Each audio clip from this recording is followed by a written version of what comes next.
بسم اللہ الرحمن الرحیم۔ دہلی میں ایک مسلم نوجوان تھا۔ وہ غریب گھر میں پیدا ہوا۔ اس کی باقاعدہ تعلیم بھی نہ ہو سکی، تاہم وہ تندرست اور باصلاحیت تھا۔ جب وہ بڑا ہوا تو اس کو محسوس ہوا کہ ماحول میں اس کے لیے کوئی باعزت کام نہیں ہے۔ آخرکار وہ دادا گیری کی راہ پر لگ گیا۔ جھگڑا، فساد اور لوٹ مار اس کا پیشہ بن گیا۔ لوگ اس سے پریشان ہو گئے۔ اسے سمجھانے کی ہر کوشش ناکام ہو گئی۔ لوگوں کو سمجھ میں نہیں آ رہا تھا کہ اس کو کیسے سمجھایا جائے۔ چند سالوں کے بعد ایک آدمی کو اس سے ہمدردی ہوئی۔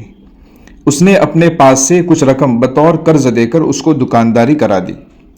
جب وہ دکان میں بیٹھا اور اس کو نفع ملنے لگا تو اس کی تمام دلچسپیاں دکان کی طرف مائل ہو گئی۔ اس نے دادا گیری کی راہ چھوڑ دی اور پوری طرح دکان کے کام میں مصروف ہو گیا۔ جب کسی آدمی کی زندگی میں کوئی مقصد نہیں ہوتا تو وہ فضول کاموں میں مشغول ہو جاتا ہے، بد اخلاقی اور آوارگی کا شکار ہو جاتا ہے۔ جس طرح ایک بنجر مکان ویران ہو جاتا ہے، اس میں کیڑے مکوڑے گھر بنا لیتے ہیں، گرد و غبار ہر چیز کو گندا کر دیتا ہے، دیواروں پر بیلیں چڑھنے لگتی ہیں۔ اسی طرح جس زندگی میں کوئی مقصد نہ ہو، وہ ویران گھر کی طرح ہر قسم کی برائیوں کا مرکز بن جاتا ہے، کیونکہ مقصد ہی انسان کو جینے کا سہارا دیتا ہے۔ اسی مقصد میں مشغول رہ کر وہ تسلی اور سکون پاتا ہے۔ آپ نے دیکھا ہوگا کہ جب کسی کو لمبی فرصت ملتی ہے تو وہ بور ہو جاتا ہے۔ معلوم ہوا کہ با مقصد زندگی گزارنا ہی انسان کی فطرت اور ہیومن نیچر ہے۔ جب انسان کے پاس مقصد کی صورت میں جینے کا کوئی سہارا نہیں ہوتا تو وہ برے کاموں کے سہارے جینا شروع کر دیتا ہے اور اپنی زندگی کو برباد کر دیتا ہے۔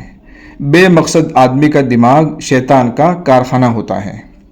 کامیاب زندگی کا سب سے پہلا اصول یہ ہے کہ زندگی کو بامعنی اور میننگ فل بنایا جائے۔ مقصد جتنا زیادہ بڑا ہوگا، زندگی بھی اتنی ہی کامیاب بنے گی۔ اگر زندگی میں مقصد شامل ہوگا تو ٹائم پاس کرنے کی نوبت نہیں آئے گی۔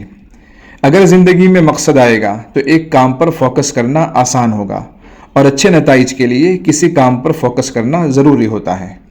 مقصد آئے گا تو وہ کنفیوژن دور کر کے زندگی کی ایک سمت متعین کرے گا اور زندگی میں کوئی منزل حاصل ہوگی، کوئی نتیجہ ملے گا۔ اور اگر مقصد نہیں ہوگا تو محنت زیادہ ہوگی لیکن نتیجہ نہیں ملے گا۔ جب مقصد آنکھوں کے سامنے ہوگا تو اس کے لیے محنت و کوشش کرنے کا جذبہ پیدا ہوگا۔ مقصد کو پانے کا جذبہ آدمی کو موٹیویٹ اور سرگرم رکھتا ہے۔